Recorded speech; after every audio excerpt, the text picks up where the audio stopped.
لیکن کیا اس کے بعد وہ مجھے قبول کرے گی؟ وہ ایک ہاتھ کھڑکی پر ٹکائے کھڑکی سے باہر دیکھنے میں مصروف تھا جب کسی نے پیچھے سے اسے اپنی باہوں میں لیا۔ روح کا ہاتھ اس کے سینے پر تھا اور اس کا سر اس کی بیک پر۔ آپ مجھ سے ناراض ہیں کیا؟ وہ دھیمی آواز سے منمنائی تھی۔ میں کیوں تم سے ناراض ہوں گا؟ یارم نے اس کا ہاتھ تھام کر چوما۔ وہ شارف بھائی کی وجہ سے آپ سے اس طرح سے بات کی، وہ معصومیت سے بولی۔ یارم نے پلٹ کر اس کا سر اپنے سینے پر رکھا۔ تم ایسے ہی مجھ سے بنا ڈرے بنا گھبرائے بات کیا کرو، مجھے اچھا لگے گا۔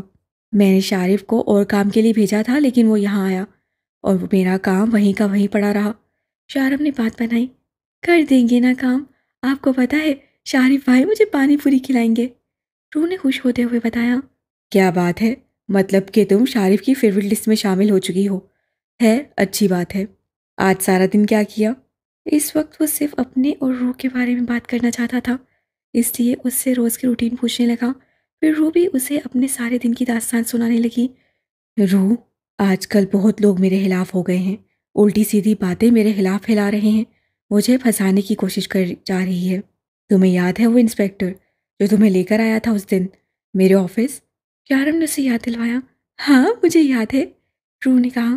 روح، وہ آدمی میرے پیچھے پڑا ہے، مجھے پھنسانا چاہتا ہے، میرے خلاف جھوٹے ثبوت بنا رہا ہے، وہ تمہیں بھی میرے خلاف کر سکتا ہے۔ مجھے یقین ہے کہ تم اس کی کسی بات کا بھروسہ نہیں کرو گی، لیکن پھر بھی لگا کہ مجھے تمہیں سب کچھ بتا دینا چاہیے۔ یارم پچھلے کچھ دنوں سے نوٹ کر رہا تھا کہ سارے اس کے بہت آس پاس رہنے لگا تھا۔ 2 دن پہلے جب ریسٹورنٹ میں وہ دونوں لنچ کر رہے تھے تو وہ کچھ فاصلے پر اپنی کیب سے چہرہ چھپائے ہوئے اس پر نظر رکھے ہوئے تھا۔ اسے یقین تھا کہ یارم کی غیر موجودگی میں وہ ضرور روح کو سب کچھ بتا دے گا، اس لیے اس سے خود ہی روح کو ٹریپ کرنے کے بارے میں سوچا۔ مجھے آپ پر پورا یقین ہے، کوئی بھی مجھے آپ کے بارے میں کچھ کہے گا تو میں کیا یقین کر لوں گی، آپ بالکل بے فکر ہو جائیں۔ وہ اسے پریشان نہ ہونے کا کہہ کر خود پریشان ہو چکی تھی۔ ویسے اگلے ہفتے ہم ہانی مون پہ جا رہے ہیں، شارم نے اسے آنکھ مارتے ہوئے مسکرا کر کہا، جبکہ روح اس کی اس بے باکی پر سرخ ہو چکی تھی۔ یارم آپ بالکل بھی اچھے نہیں ہیں، وہ منہ بنا کر بولی۔ یارم نے اس کا دھیان بٹانا چاہا جس میں وہ کامیاب ہو چکا تھا۔ یارم مجھے شارف بھائی سے بات کرنی ہے، آپ مجھے ان کا نمبر ملا کر دیں، اسے اپنا فون یارم کے حوالے کرتے ہوئے کہا۔ کیا بات کرنی ہے، میرے فون سے کر لو۔ وہ اسے بتانا نہیں چاہتا تھا کہ اس کے فون میں اس کے علاوہ سب نمبرز بلاک ہیں۔ مجھے انہیں چیلنج دینا ہے، روح نے سوچتے ہوئے کہا۔ روح، یہ کوئی وقت ہے چیلنج دینے کا؟ تم صبح اس سے بات کرنا۔ یارم نے فون واپس رکھتے ہوئے کہا۔ نہیں نا، آپ مجھے ابھی فون ملا کر دیں، ابھی میں ان سے بات کروں گی، اسے ضدی انداز میں کہا تو یارم شارف کو فون کرنے لگا۔ وہ خود بھی نہیں سمجھ پا رہا تھا کہ آخر وہ اس کی ہر بات کو کیوں مانتا ہے۔ اس سے فون ملا کر فون اس کے حوالے کر دیا۔ ہاں ڈیول، بولو، شارف نے کہا۔ ارے میں ہوں روح، میں نے آپ کے لیے چیلنج سوچ لیا ہے، روح نے کہا تو یارم بھی دلچسپی سے دیکھنے لگا۔ بولو پیاری بہنا، کون سا چیلنج ہے؟ شارف بھی ایکسائٹڈ ہو کر پوچھنے لگا۔ آپ کو پتہ ہے ہمارے گھر کے راستے میں ایک ہوٹل آتا ہے۔ پیاری بہنا، تمہارے گھر کے راستے میں ایک نہیں بلکہ بہت سے ہوٹل آتے ہیں، کون سے ہوٹل کی بات کر رہی ہو تم؟ 1 منٹ میں پوچھ کر بتاتی ہوں۔ یارم، ہم اس رات کہاں گئے تھے کھانا کھانے کے لیے؟ وہ اسے انتظار کرنے کا بول کر یارم سے پوچھنے لگی۔ الحتیطہ فندق۔ یارم نے مختصر ہوٹل کا نام بتایا۔ الحتیطہ فندق، آپ کو ابھی اسی وقت وہاں جانا ہوگا، لیکن اس سے پہلے آپ کو آپ کے روم میں جتنے بھی بندے ہیں نا، مطلب ہزر بھائی اور باقی سب، ان سب کے کمبل چوری کرنے ہوں گے۔ چوری لڑکی، تم مجھ سے چوری کروا رہی ہو، وہ بھی ہرزانے نہیں بلکہ کمبل۔ وہ اچھا خاصا بدمزہ ہوا، مگر اس طرف شارم کے ڈمپل سمایا ہونے لگے تھے۔ وہ جانتا تھا وہ کیا کرنے والی ہے۔ چیلنج قبول کر رہے ہیں یا نہیں؟ وہ اسے چیلنج کی ٹوپی پہنا کر نہ جانے کیا کرنے والی تھی۔ ٹھیک ہے پیاری بہن، اگر یہ چیلنج ہے تو میں اسے قبول کرتا ہوں۔ شارف نے یہ کہہ کر فون بند کیا۔ اس فلیٹ میں بہت سارے لڑکے رہتے تھے جو تقریباً سبھی ان کے ساتھ کام کرتے تھے۔ شارف چوری سے باری باری سب کے بستر کے قریب گیا اور بڑی صفائی سے سب کے اوپر سے کمبل نکالنے لگا۔ ہیٹر چلنے کی وجہ سے کسی نے محسوس بھی نہ کیا۔ 8 کمبل اس کے قبضے میں آ چکے تھے۔ اسے جلدی سے اپنی گاڑی میں ڈالے اور ہوٹل کے راستے چل دیا۔ پھر وہاں پہنچ کر شارم کے فون پر روح کو فون کیا۔ وہ تو کب سے انتظار میں بیٹھی تھی، فوراً فون اٹھایا۔ اب کیا کروں پیاری بہنا، ہوٹل کے اندر چلا جاؤں؟ نہیں، ہوٹل کے سامنے آپ کو جگہ نظر آ رہی ہے جو خالی ہے، وہاں اندھیرا ہے، اس پر ایک بورڈ لگا ہے، شاید بلب وغیرہ کا اشتہار ہے۔ روح نے پورا نقشہ کھینچتے ہوئے بتایا۔ ہاں بالکل ہے، لائٹس کا ایڈ ہے۔ شارف نے جگہ پہچان لی تھی۔ اوپر بورڈ پر نہیں، وہاں نیچے دیکھیں، روح نے کہا۔ نیچے کیا ہے؟ شارف نے پوچھا۔ دوری اور اندھیرا ہونے کی وجہ سے اسے کچھ دکھائی نہیں دے رہا تھا، مگر وہ فون بند کر چکی تھی۔ شارف نے فون جیب میں ڈالا اور آگے بڑھ گیا، لیکن سامنے کا منظر دیکھ کر وہ پریشان ہو گیا۔ اسے یقین نہیں تھا کہ روح اسے ایسا چیلنج دے گی۔ وہ فوراً گاڑی کے پاس آیا اور وہاں سے کمبل نکالنے لگا۔ جلدی سے وہ کمبل نکالے اور دوڑ کر اس بورڈ کے نیچے آیا۔ یہاں چھوٹے چھوٹے یتیم بے سہارا بچے زمین پر سردی سے کانپ رہے تھے۔ اس سے جلدی سے بچوں کے اوپر کمبل ڈالنا شروع کیا۔ ایک بچہ جاگ رہا تھا۔ کیا تمہیں سردی لگ رہی ہے؟ شارف نے پوچھا۔ سردی بھی اور بھوک بھی، بچے نے روتے ہوئے کہا۔ شاید اسے بھی پہلی دفعہ کوئی ہمدرد ملا تھا۔ شارف سے مزید بولا نہ کیا۔ وہ فوراً اٹھ کر اس پار ہوٹل میں گیا اور وہاں سے ان سب بچوں کے لیے کھانا لیا اور پھر جلدی سے واپس آ کر انہیں کھانا کھلانے لگا۔ اس کی آنکھوں سے ایک آنسو چھلکا، شاید ہمدردی کا۔ وہ روح کا شکر گزار تھا۔ آج اس کی وجہ سے پہلی بار کوئی نیکی کی تھی، ورنہ اسے تو ہمیشہ سے ایسے چیلنجز ملے تھے جنہیں پورا کرنے کے بعد اسے یا تو بہت برا محسوس ہوتا یا خود پر غصہ آتا، لیکن آج وہ دل سے خوش تھا۔ اس سے روح کو فون کیا۔ روح نے فوراً فون اٹھا لیا۔ تھینک یو مجھے ورلڈ کی بیسٹ سسٹر دینے کے لیے۔ بس اتنا کہہ کر اس سے فون بند کر دیا۔ وہ ہنستے ہوئے شارم کو دیکھنے لگی۔ تم مجھے بھی تو کہہ سکتی تھی اس کام کے لیے۔ شارم نے کہا۔ ہاں، لیکن آپ یہ کام میرے لیے کرتے، شارف بھائی نے یہ اپنے لیے کیا ہے۔ وہ ہنستے ہوئے بولی تو یارم نے اسے اپنے قریب کرنا چاہا۔ ابھی میرا آخری ڈرامہ ختم نہیں ہوا۔ وہ فوراً اس سے قریب سے اٹھ کر باہر جانے لگی۔ ایک یہ لڑکی اور دوسرے اس کے ڈرامے۔ وہ اٹھا اور اس کے پیچھے آ کر صوفے پر بیٹھا، جبکہ روح پوری طرح ڈرامے میں ڈوبی ہوئی تھی۔ وہ کبھی ٹی وی اسکرین کی طرف دیکھتا تو کبھی اپنی پیاری بیوی کے ایکسپریشنز، جو صرف ڈرامہ دیکھتی نہیں تھی بلکہ فیل کرتی تھی۔ یارم، آپ کے فون کا پاسورڈ کیا ہے؟ اسے سینے پر سر رکھ کے اس کے فون کو ہاتھوں میں لیے پوچھ رہی تھی۔ یارم آنکھیں موندے اس کے بالوں میں انگلیاں پھیر رہا تھا۔ گیس کرو۔ یارم نے آنکھیں موندے ہوئے کہا۔ ڈیول ہوگا، روح سے دیکھتے ہوئے بولی اور لکھنے لگی۔ یہ تو غلط ہے، روح نے منہ بنا کر کہا۔ اس انسان کا نام ہے جس سے میں سب سے زیادہ پیار کرتا ہوں۔ یارم نے اس کی مدد کرنی چاہی۔ روح نے پہلے سوچا، پھر شرماتے ہوئے اپنا نام لکھنے لگی۔ ارے، اس کا پاسورڈ تو میرا نام ہے، روح نے شرماتے ہوئے کہا۔ کیا بات کر رہی ہو؟ مجھے تو پتا ہی نہیں تھا۔ یارم نے حیران ہوتے ہوئے کہا تو روح ہنسنے لگی۔ آپ بہت اچھے ہیں، وہ خوشی سے چہکتے ہوئے بولی۔ وہ اس سے اتنا پیار کرتا تھا کہ اپنا پاسورڈ بھی اس کے نام پر رکھا تھا۔ ایسے مت کہو، اب تم پھر سے شرماؤ گی، مجھے تم پر پھر سے پیار آئے گا اور پھر تمہیں میں بالکل بھی اچھا نہیں لگنے لگوں گا۔ یارم شرارت سے کہتا ہوا اس پر جھکا، اس سے پہلے کہ وہ اس کی بات کا مطلب سمجھ کر بھاگتی پکڑی گئی۔ وہ صبح اٹھا تو روح اس سے قریب ہی سو رہی تھی۔ جب سے اس نے روح کو اپنی زندگی میں شامل کیا تھا، وہ کام پر بھی دیر سے جاتا تھا۔ یہی وجہ تھی کہ صبح نماز پڑھ کر روح دوبارہ سو جاتی۔ وہ اسے ایسے ہی سوتا چھوڑ کر فریش ہو کر باہر آیا۔ مسز یارم کاظمی، آپ روز میرے لیے ناشتہ بناتی ہیں، آج آپ کا شوہر آپ کو اپنے ہاتھوں سے ناشتہ کروائے گا۔ وہ کچھ سوچتے ہوئے اس کے لیے ناشتہ بنانے لگا۔ تبھی دروازے پر دستک ہوئی۔ اسے جا کر دروازہ کھولا تو سامنے ہی حسر کھڑا تھا۔ میں یہاں سے جا رہا تھا تو سوچا ساتھ چلتے ہیں۔ وہ مسکراتے ہوئے بولا۔ یارم نے دروازہ کھول کر اسے اندر آنے کا اشارہ کیا۔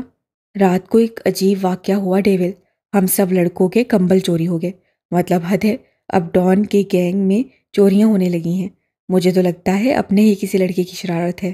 حسر نے کہا تو یارم کی گال پر ذرا سا ڈمپل نمایاں ہوا۔ تم کیا کر رہے ہو؟ وہ اسے کچن میں کچھ کرتا دیکھ کر پوچھنے لگا۔ تمہاری بھابھی کے لیے ناشتہ بنا رہا ہوں۔ یارم نے کہا۔ مطلب چورو کا غلام؟ حسر حیران اور پریشان ہو کر اس کی طرف دیکھ رہا تھا۔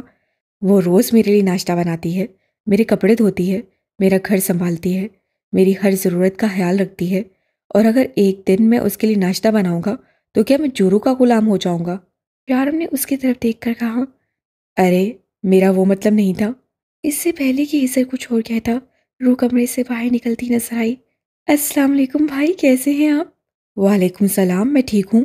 یہاں آئے بھابھی، آج آپ کے خاوند محترم نے اپنے ہاتھوں سے آپ کے لیے ناشتہ بنایا ہے۔ عزت مسکراتے ہوئے بولا، آپ نے کیوں بنایا؟ میں بنا دیتی نا۔ روح کو شرمندگی ہوئی۔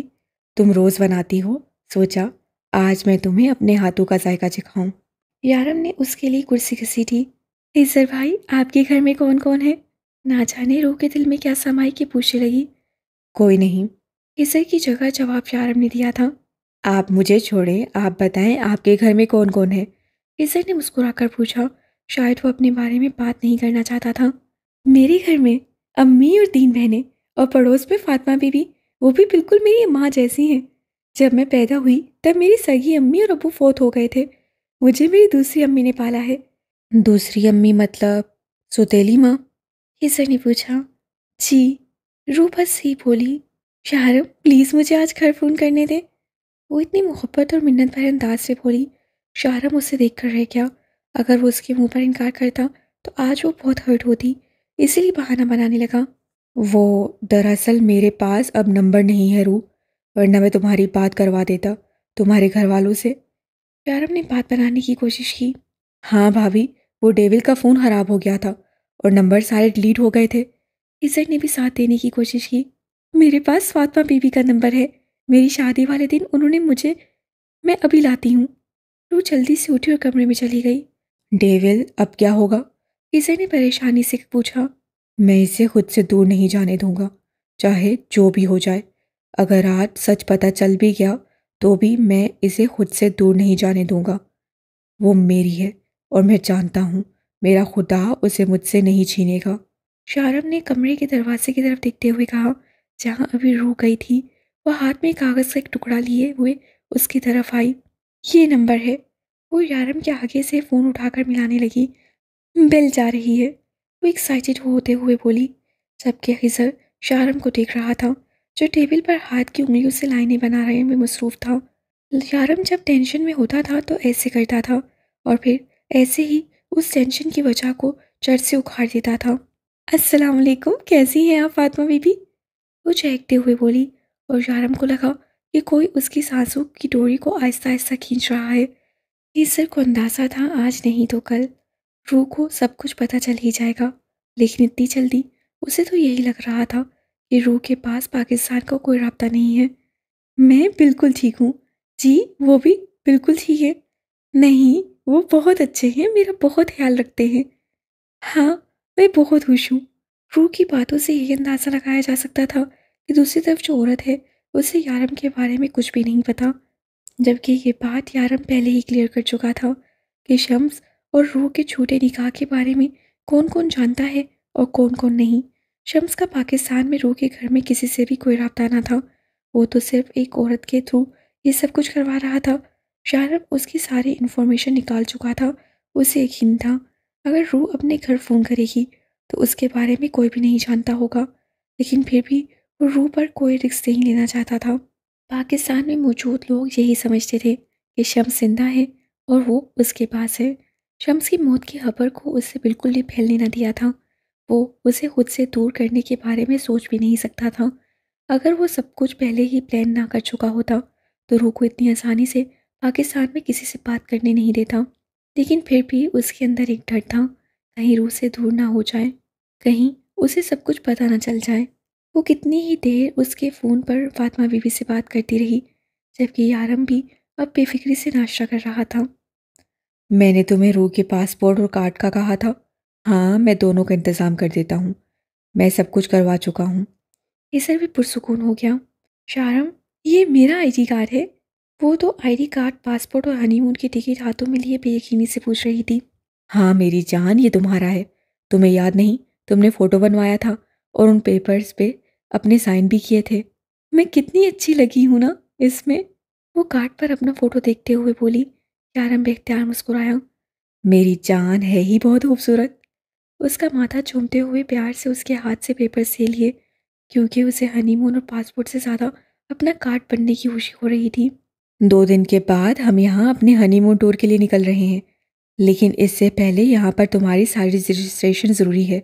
تمہیں فیک پاسپورٹ سے دبئی بلایا گیا تھا، وہ سب کچھ بھی ٹھیک کروانا ہوگا۔ یارم نے کچھ سوچتے ہوئے کہا، اف یارم، اگر آپ مجھے ٹھیک طریقے سے یہاں بلاتے تو یہ سب کچھ نہیں ہوتا نا۔ ایک اور مصیبت، پتہ نہیں آپ کو اتنی جلدی کیوں تھی؟ روت ٹیڑھے میڑے منہ بناتی لیٹ گئی۔ ہاں تو تمہارے بغیر نہیں رہا جا رہا تھا۔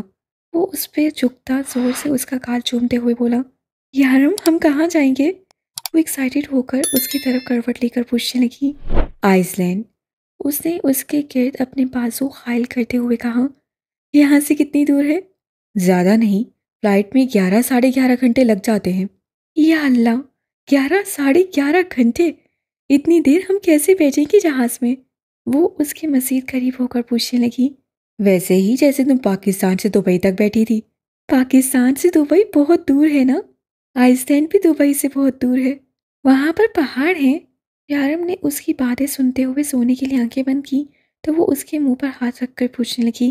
وہ اکثر ایسے ہی باتیں کرتے ہوئے سوتے تھے، لیکن آج شاید روح کے سونے کا کوئی ارادہ نہ تھا۔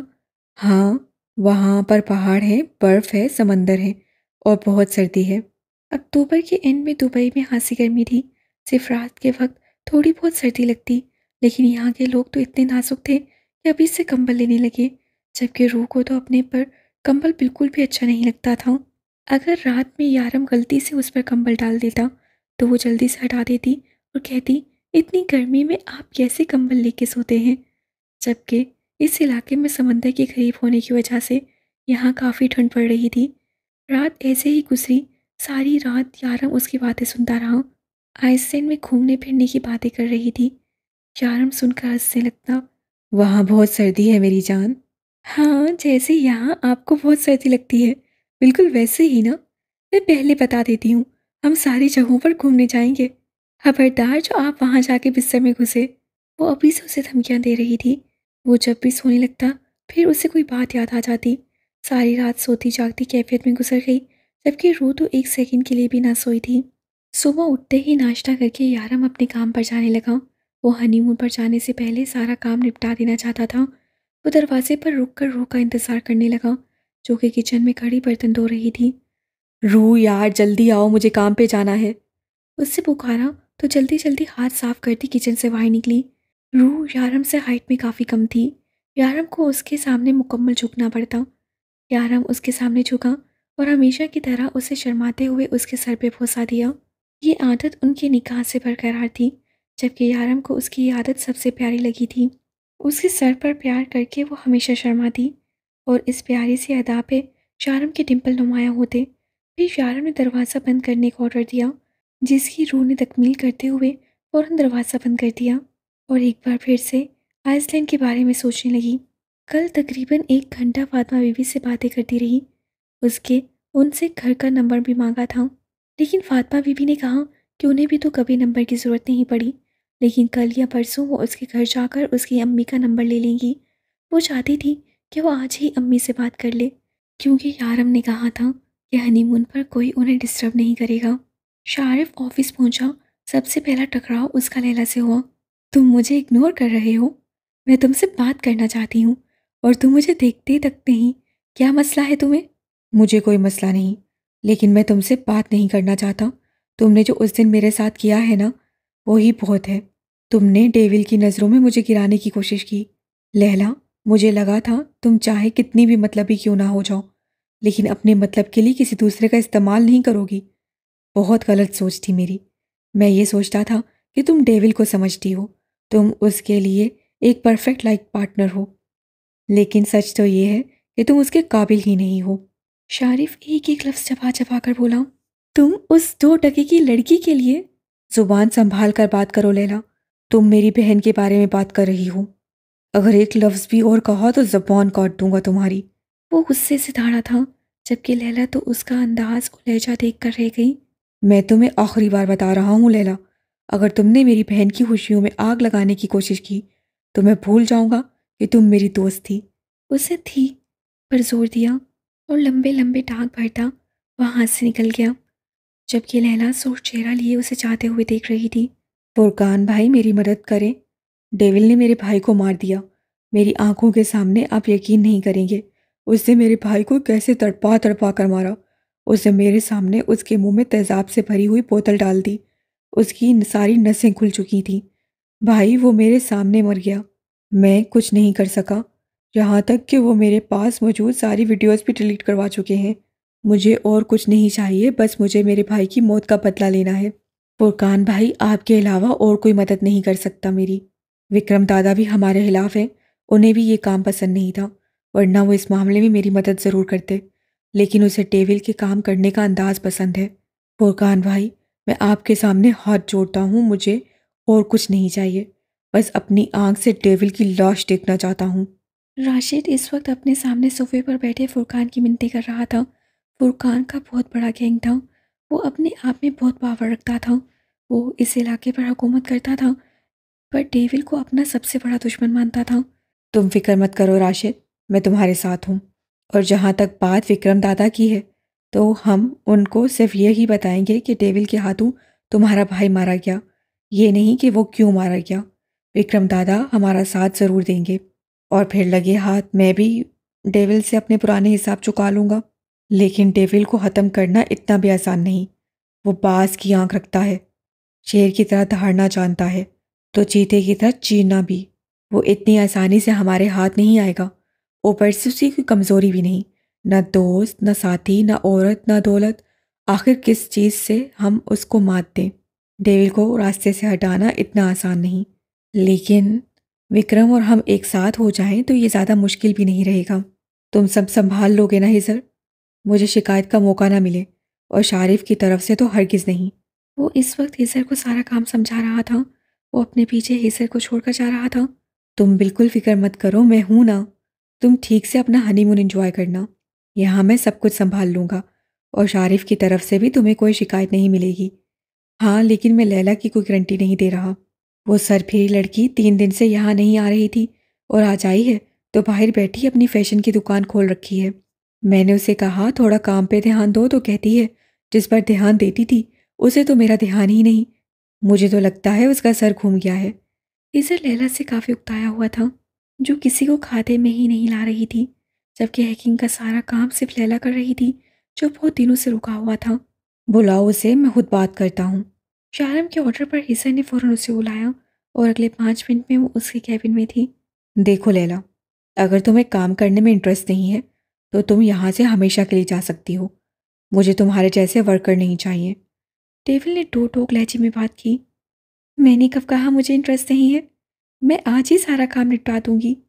لیلا جانتی تھی کہ ڈیول اسے واپس وہیں پر بھیج دے گا جہاں سے وہ اسے لایا تھا، اور وہاں واپس تو مرتے دم تک نہیں جانا چاہتی تھی، لیکن اسے یہ نہیں پتا تھا کہ شکایت اتنی جلدی یہاں پہنچ جائے گی۔ تم جا سکتی ہو، جاؤ اپنا کام کرو۔ اگلے آرڈر پر لیلا فوراً کمرے سے باہر نکل گئی۔ وہ دوسری لڑکی کہاں ہے؟ ڈیول نے معصومہ کا پوچھا۔ وہ شارف کے ساتھ سائٹ پر کام دیکھنے گئی ہے۔ شارف نے کہا تھا کہ وہ دونوں سائٹ پر کام کریں گے، اور وہ شارف کی مدد کرے گی۔ شارف کو سائٹ پہ کام کرنے کے لیے کب سے مدد کی ضرورت پڑنے لگی؟ ڈیول نے پوچھا۔ جب سے معصومہ محترمہ آئی ہے۔ ہزر نے چل کر جواب دیا۔ وہ بیٹھی سوچ رہی تھی کہ آئس لینڈ میں جانے کے لیے وہ کون سی قسم کے کپڑے پیک کرے کہ دروازے کی گھنٹی بجی۔ ارے یہ کون آ گیا؟ یارم کا تو ابھی واپسی کا ٹائم نہیں ہوا، ضرور شارف آئے ہوں گے۔ وہ سوچتے ہوئے دروازے کی طرف آئی۔ دروازہ کھولا تو سامنے جو انسان کھڑا تھا اسے پہچاننا اس کے لیے مشکل نہ تھا۔ یہ تو وہی انسپیکٹر تھا جو اسے اس دن یارم کے آفس چھوڑ کے آیا تھا۔ السلام علیکم، کیسی ہیں آپ؟ کیا میں اندر آ سکتا ہوں؟ سے مسکرا کر پوچھا۔ وعلیکم السلام، آئی ایم سوری، میرے شوہر گھر پر نہیں ہیں، آپ اندر نہیں آ سکتے۔ روح کو یارم کی باتیں یاد آئیں۔ یارم نے اسے بتایا تھا کہ یہ آدمی اسے پھنسانا چاہتا ہے۔ اٹس اوکے، ٹھیک ہے، میں اندر نہیں آ رہا۔ وہ ٹھیٹو کی طرح مسکرایا تھا۔ میں تو بس آپ سے یہ پوچھنے آیا تھا، کیا آپ جانتی ہیں کہ آپ کے شوہر کیا کام کرتا ہے؟ سارم فوراً اپنے مطلب کی بات پہ آیا تھا۔ جی ہاں، وہ ایک کمپنی چلاتے ہیں۔ روح نے فوراً جواب دیا۔ کس قسم کی کمپنی؟ سارم نے پھر پوچھا۔ وہ کوئی دوائیوں کی کمپنی چلاتے ہیں۔ کس قسم کی دوائیاں؟ جان بچانے والی دوائیاں، روح نے جواب دیا۔ بہت غلط معلومات دی گئی ہیں آپ کو۔ آپ کے شوہر جان بچانے والی دوائیاں نہیں بلکہ جان لینے والے اسلحے کی خرید و فروخت کرتے ہیں، یہاں تک کہ کئی لوگوں کی جان بھی لے چکے ہیں۔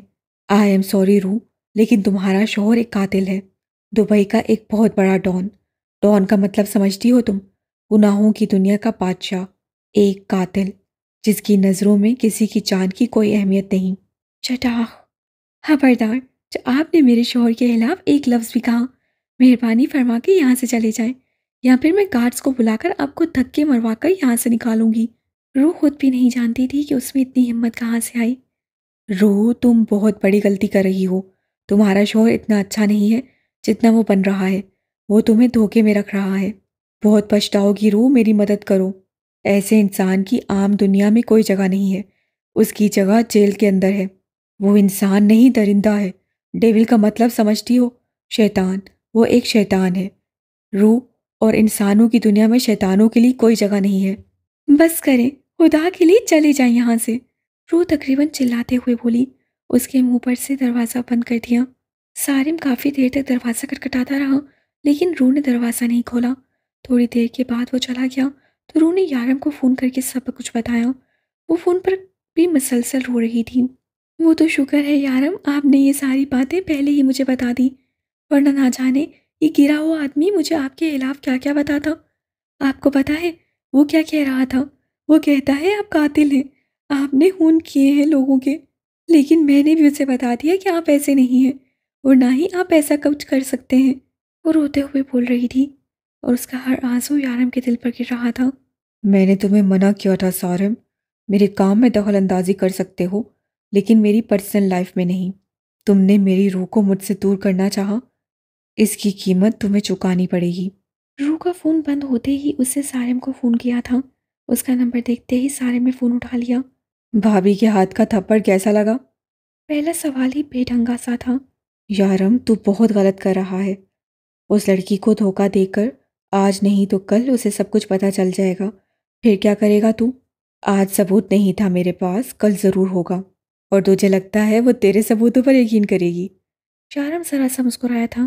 سوچنا بھی مت سارم، وہ کبھی تجھ پہ یقین نہیں کرے گی، لیکن میری پیٹھ پیچھے میرے گھر آ کر بہت بڑی غلطی کی ہے تو نے۔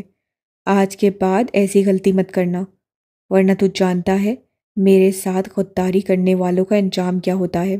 یقین کر، میں ابھی تک تیری اس دوستی کی خاطر تجھے چھوڑ رہا ہوں جو کبھی ہمارے درمیان تھی۔ آج کے بعد روح سے دور رہنا، اتنا دور کہ ڈھونڈنے پر بھی نظر نہ ہو، ورنہ اپنی بیوی اور بچے کو دیکھنے کے لیے ترس جائے گا۔ یارم نے اس کی بات کاٹتے ہوئے کہا۔ اوہ، تو اب تم اپنے معیار سے گر کر مجھے میری بیوی اور بچی کی دھمکیاں دے رہے ہو؟ سارم غصے سے چلایا۔